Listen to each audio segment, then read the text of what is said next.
조합원 청취자 여러분 안녕하십니까. 2015년 8월 19일 수요일 아침에 국민라디오 주간브리핑 시작합니다. 저는 국민라디오 김효진 PD입니다. 자, 잠시 광고 듣고 와서 본격적으로 빨리 국민라디오 주간브리핑 시작해 보겠습니다. 잠시만 기다려 주십시오.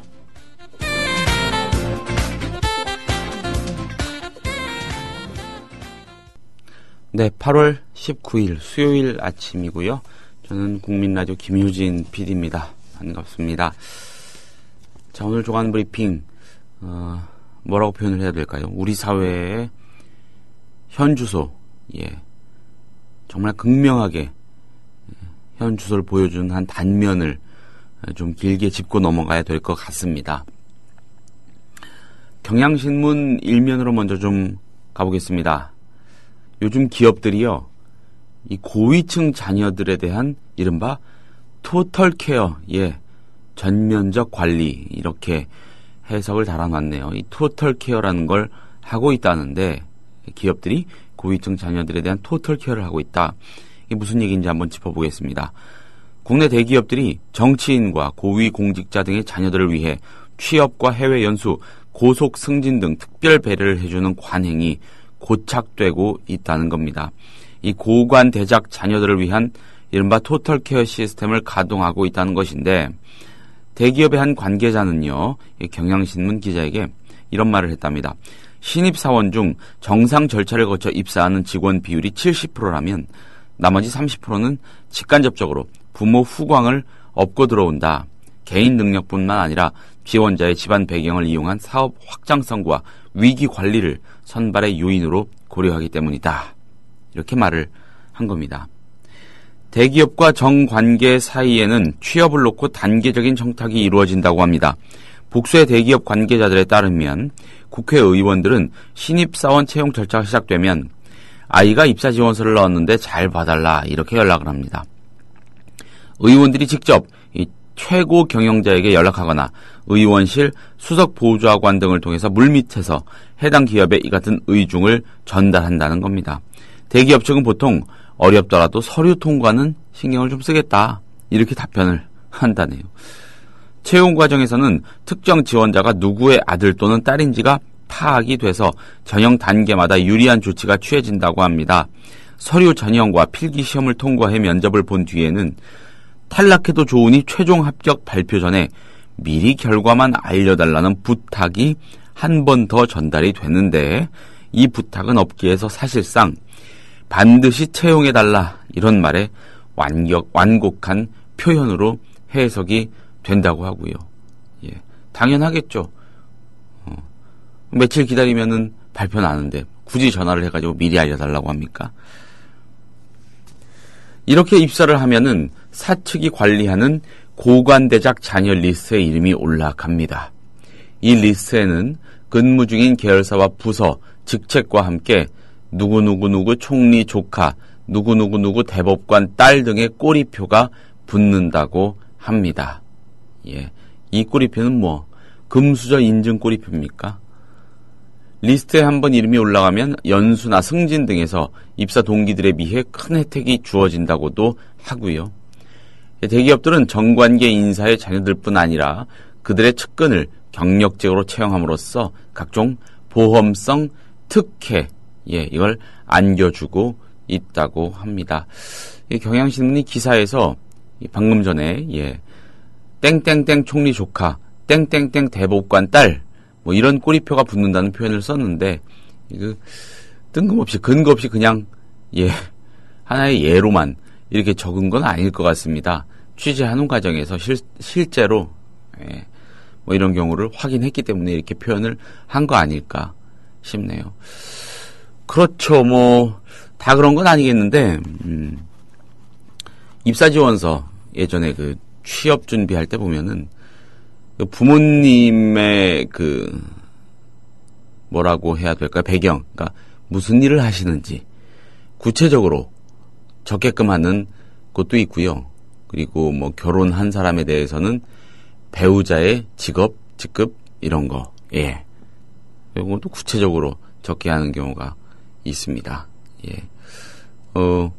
아니 뭐 그 극소수의 얘기 하실 분들도 계시겠지만은 저는 개인적으로 아직 어리니 비교적 그리 오래되지 않은 시점에 이런 과정을 밟아봐서 그런지 이런 거 횡행하고 있다고 봅니다. 공감이 됩니다.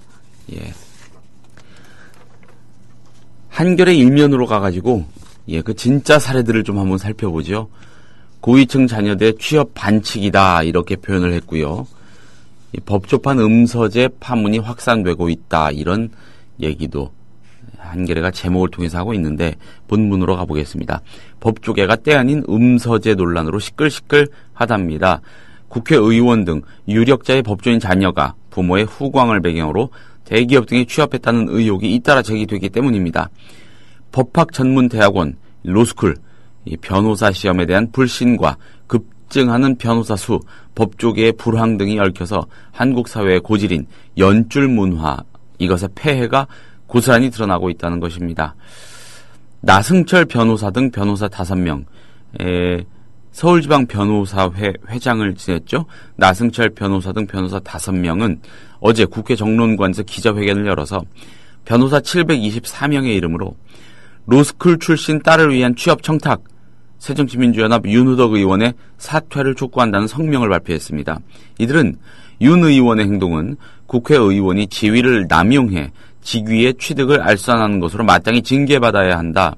로스쿨 도입 뒤 고관대작의 자녀들이 입학과 취업에 특혜를 받고 있다는 문제 제기가 끊이지 않고 있다. 이렇게 고발했고요.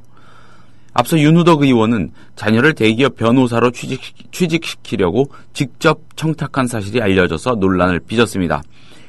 자신의 지역구인 경기 파주에 대규모 공장을 둔 LG 디스플레이에서 변호사 채용 공고를 내니까 한상범 대표에게 전화를 해서 자신의 딸이 응시한 사실을 알리고 취업을 부탁했다는 겁니다.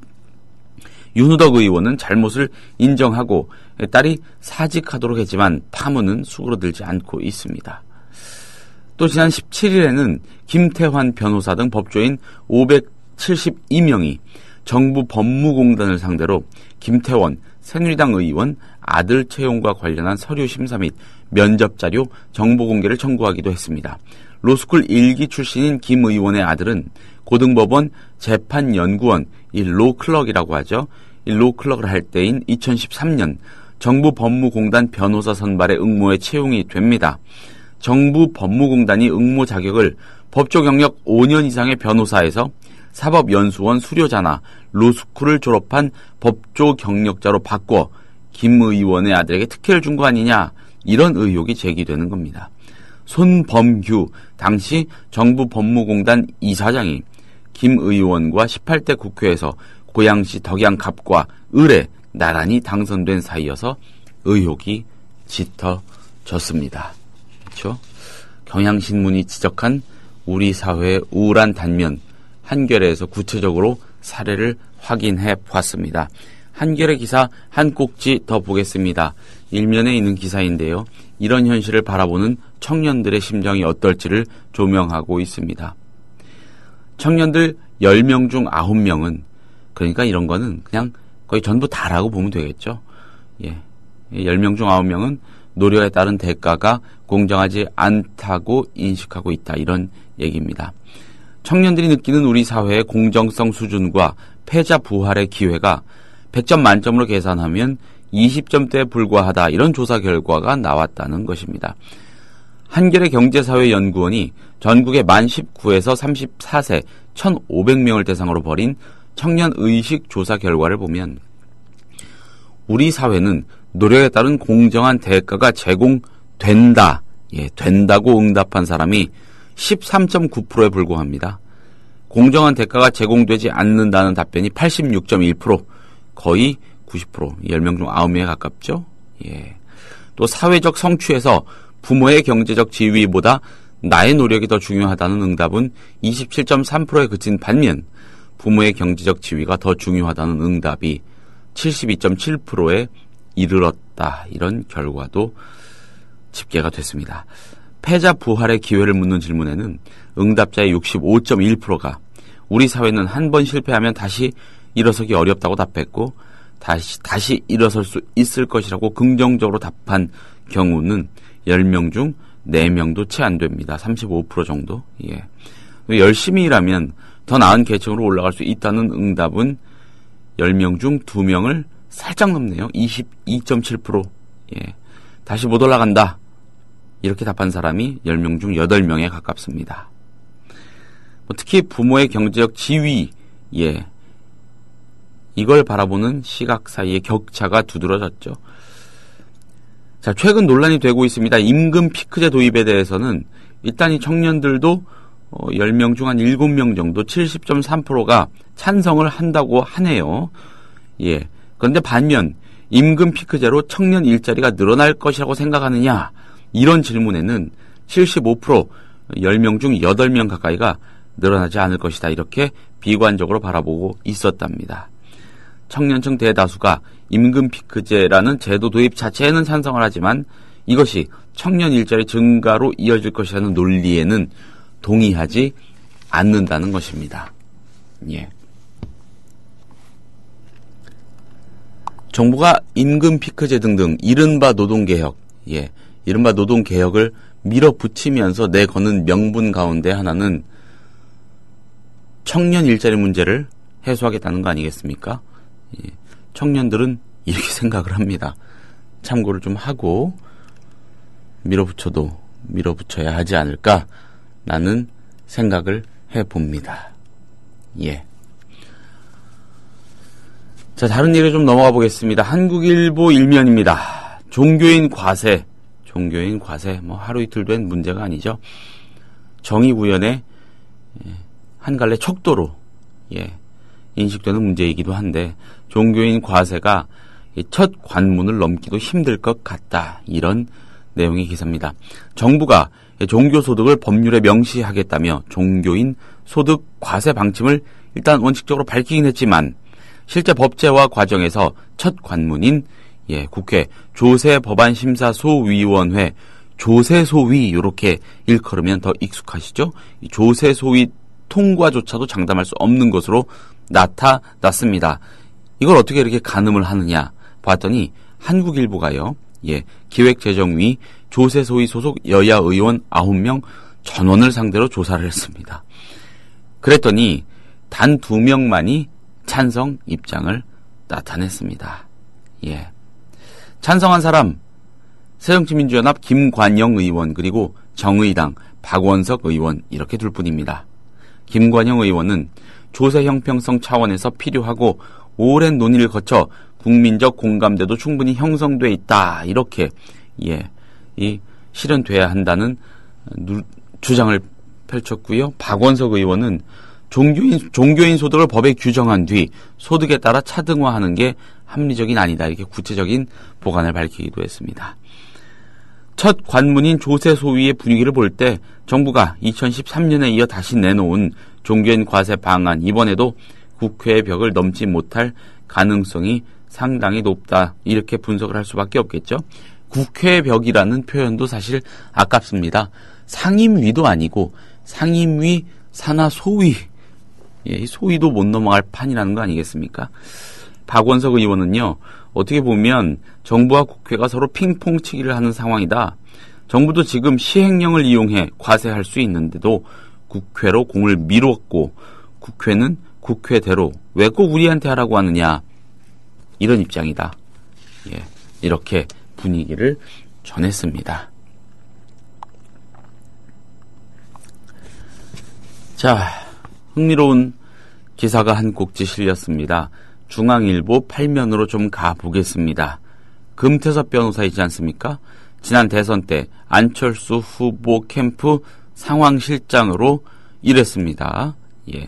최측근으로 분류가 됐는데 지금도 그런가요? 지금은 좀 아닌 것 같기도 하고 안캠 쪽에 그러니까 안철수 캠프 쪽에서 일했던 사람들은 대선이 끝나고는 이렇게 좀 끈끈하게 뭔가 이어져 있지 않은 듯한 느낌을 그냥 뭐 근거 없이 좀 받기도 하는데 아무튼 금태섭 변호사 여전히 최측근이라고 봐야 되는지 모르겠습니다. 이 사람이 책을 냈는데 문재인과 단일화에 실패한 책임은 안철수 측이 더 크다. 이런 주장을 했더군요. 문재인과 단일화에 실패한 책임 안철수 측이 더 크다. 자, 금태섭 변호사, 어제 공개했습니다. 자신의 저서 이기는 야당을 갖고 싶다라는 책에서 이런 주장을 한 겁니다.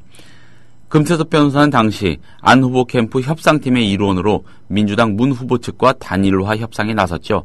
금 변호사는 안철수 의원이 단일화에 대한 생각이 있다. 하이 리스크, 하이 리턴이다. 이렇게 말해 단일화 협상을 시작했다. 이렇게 책에 썼습니다.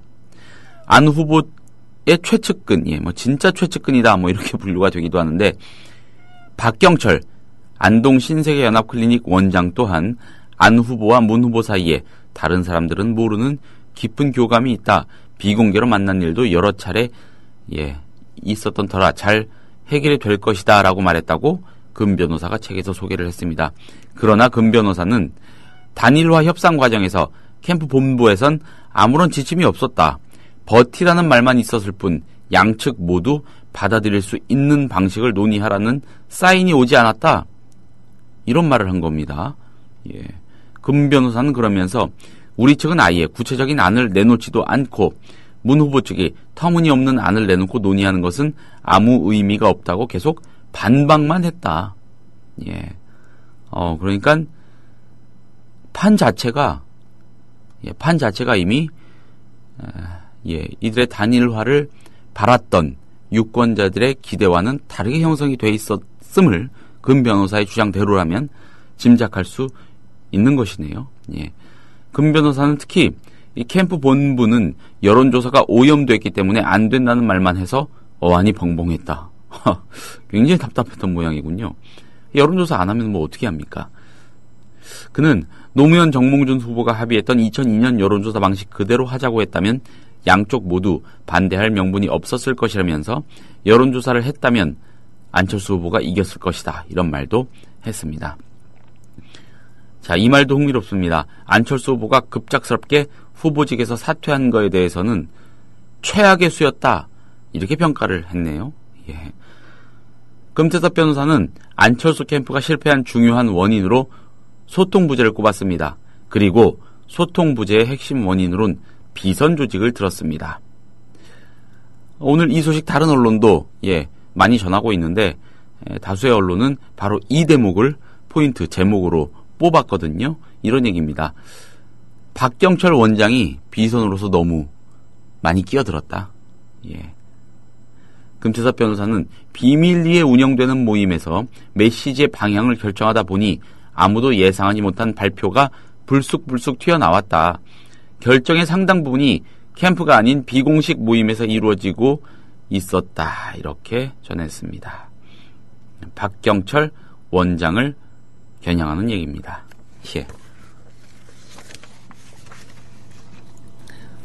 자, 세계일보 일면으로 좀 가보겠습니다. 여기에도 흥미로운 기사가 있습니다.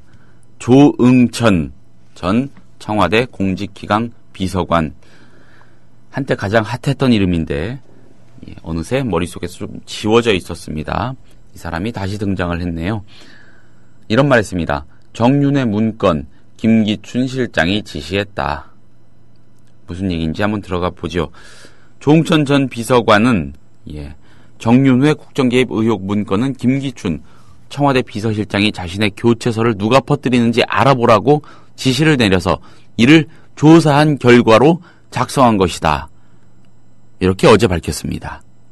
또 2014년 5월 세계일보로 청와대 문건이 흘러들어간 사실을 알고 그 경위를 파악해야 한다고 청와대에 얘기했는데도 전혀 움직이지 않길래 직무유기를 하는 것이라고 항의했다.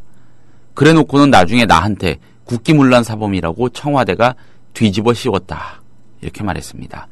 어제 이 재판이 열렸습니다. 엉뚱하게도 이 사람이 지금 재판에 넘겨져서 기소가 돼서 재판받고 있지 않습니까? 그 공판을 세계일보가 취재한 겁니다. 이 재판에서 조 전 비서관은 김기춘 실장이 자신의 교체설이 왜 도는지 알아보라고 지시해서 이를 알아보고 정윤회 문건을 작성해 김 실장에게 보고했다. 이렇게 진술을 했습니다. 조 전 비서관의 진술은 김 실장의 그간 행적을 정면으로 반박하는 것입니다. 김 실장은 앞서 한 언론에서 조 전 비서관의 이번 진술과 동일한 취지의 보도가 나오니까 사실무근이라면서 그 언론을 고소한 바 있습니다. 조 전 비서관은 박지만 회장 부부가 나쁜 의도를 갖고 접근하는 사람들과 자꾸 만나길래 구두 경고를 했지만 이를 듣지 않아서 그런 인물들의 세간 평판을 간략히 적은 쪽지를 박 회장 측에 건네 경고를 하고 전화로 고함을 지르고 끊었다. 이런 말도 했군요. 예. 뭐 처신 똑바로 하라. 왜 엉뚱한 사람들 만나고 다니냐. 다친다 그러다 뭐 이런 정도의 얘기를 했을까요? 나름 좀 꾸짖었던 모양입니다. 그는 이런 내용을 청와대 근무 시 윗분과의 회식 때 얘기했더니 그때는 잘했다고 나를 칭찬했는데 지금은 공무상 비밀 누설이라고 기소해서 황당하다. 이런 말도 했습니다. 예. 세계일보에서 이 문제를 취재했던 기자들도 참 여러모로 어려운 처지에 놓였다는 얘기도 들리는데, 예. 재판 과정 좀 들여다봐야 하지 않겠습니까? 근데 다수의 언론이 관심을 갖고 집요하게 파고드는 것 같지는 않습니다. 한겨레 구면 좀 가보겠습니다. 한명숙 새정치민주연합 의원, 한명숙 전 국무총리 불법 정치자금 의혹 사건 내일 20일이죠? 예, 내일 대법원 판결이 나오네요. 이번 주 검찰과 법원 청사가 모여있는 서울 서초동에선 야당 국회의원 여러 명이 스포트라이트를 받게 됐다고 예, 한겨레가 기사를 시작합니다. 노무현 정부에서 총리를 지낸 새정치연합 한명숙 의원 내일 대법원 전원 합의체 상고심 판결을 받게 됩니다. 한만호 전 한신건영 사장한테서 불법 정치자금 9억여 원을 받은 혐의로 기소된 지 5년 만에 최종 판결이 내일 나오는 겁니다. 2010년 7월 기소된 한 전 총리 1심에서 무죄를 선고받았는데 항소심에서 유죄로 징역 2년의 실형과 추징금 8억 8천만 원을 선고받은 뒤 상고했습니다. 대법원이 항소심 결과를 그대로 받아들이면 즉 상고를 기각하면 한명숙 전 총리는 판결과 동시에 의원직을 잃고 실형을 살아야 합니다. 그러나 예, 항소심 판결 잘못됐다. 다시 재판하라 이렇게 파기환송하면 서울고법에서 다시 심리를 받게 됩니다. 자, 모해 위증 혐의로 고발당한 권은희 새정치연합 의원은 이번 주 안에 불구속 기소될 것으로 보입니다. 권 의원은 김용판 전 서울지방경찰청장의 재판에서 2012년 12월 경찰이 국가정보원의 대선 개입 의혹 사건을 수사할 때 김 전 청장이 부당한 외압을 행사했다는 취지의 증언을 했다가 고발당해서 검찰 수사를 받아왔습니다. 박기춘 새정치민주연합 의원은 어제 영장 실질 심사 받고 구속이 됐죠. 예. 야당 의원들의 순환사입니다. 경향신문 12면 기사 마지막으로 좀 간략하게 짚어보겠습니다. 연세대 교수들이 을지훈련 기간 중에 군용기 타고 골프 관광을 추진했다가 딱 걸렸습니다. 그래서 취소했습니다. 연세대 보직 교수들이 안보 견학을 이유로 공군기를 타고 경남으로 이동한 다음 고급 호텔에 머물며 골프 라운딩이 포함된 자체 워크숍 행사를 진행하려다가 경향신문이 취재에 나서자 전격 취소했습니다. 전군의 비상이 걸린 을지훈련이 한창인 기간에 국방 임무 수행에 사용되어야 할 군 장비를 사적으로 이용하려 했던 거 아니냐 이런 비판 불가피할 것으로 전망이 됩니다.